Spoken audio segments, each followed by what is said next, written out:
Robotically assisted intervention is a really interesting topic, and it's one that we're featuring in CardioSource Interventional News. So what I would like to do is introduce you to University of Arizona down the street from where I'm actually living in Phoenix, Dr. Sugam Bhatnagar.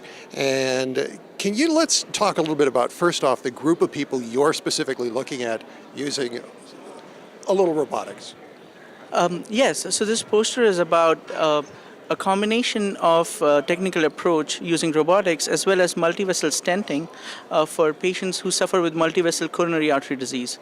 These patients are at a higher risk, and a combination of this technique provides an added advantage of longevity that comes as part and parcel of a coronary artery bypass approach, and the vessels that are difficult to access from the lateral wall can be easily stented. These lesions are usually of the lower degree as well as focal, and so stenting is a good option. The robotic approach is a minimally invasive approach, and over the last couple of decades, it has shown great potential in terms of a higher degree of preference from patients as well as quicker recovery. As part of this study, we are looking at how patients do 3 weeks post-operatively and comparing that in terms of recovery in open heart or sternotomy incision patients. So in essence, the poster is about following up patients after the surgery at 3 weeks and documenting the status of their recovery. I mean, logically speaking, if you can avoid the sternotomy, let's do it. Yes. And you're doing something that requires some intervention, just a little more than a regular PCI approach. About how much of an intervention are you talking about? In terms of incision, the robotic approach is through a camera and ports to work inside the thoracic cavity. But we use a mini thoracotomy approach to do the hand anastomosis. This procedure is called as endoscopic traumatic bypass, and we standardized it for all the patients participating in the study. The advantage that hand anastomosis offers is that it gives you a confidence when you make the anastomosis in terms of reserving the plaque and ensuring the quality of anastomosis. Then, of course, the advantage of bypass surgery is in terms of longevity and avoiding future lesions. That is, a potential drawback for stents. Now, patients, I have to assume, are going to be really happy with this because they're avoiding a large incision. How about doctors? Is it really tricky to maneuver this stuff, or are they kind of happy with this new option too?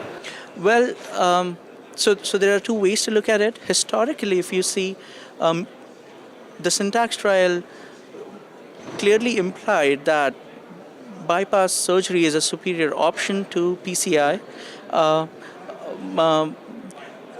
but still patient preference does play a major role into this game. And over the last 10 years, PCI volumes have almost doubled to tripled, while surgical volumes have gone down by 50%.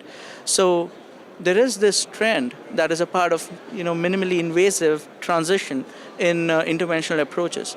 The second point is about patient satisfaction. So patients that were a part of this treatment, we collected patient satisfaction scores as part of Press Ganey surveys and HCAP surveys, and the patients were very happy with the procedure. We had scores in the 95 to 99 percentile of all patients. So these patients were of the top 1 percentile in terms of their happiness of undergoing this procedure and the treatment they received. So for robotically assisted surgery, you think there's a future here? I do think that there is a future, just because we are too short in the curve for robotics. CABG surgery has been the gold standard. Open heart surgery has been the gold standard for the last 30-40 years. There's long-term data. There's clearly a dearth of robotics data in that sense, since it's only been at the horizon for 5 to 10 years. So we are pursuing that very aggressively, making sure we have 2-year, 5-year, 10-year follow-up on all patients, because that is imperative to the success of robotics, as well as for finding out how patients do long-term.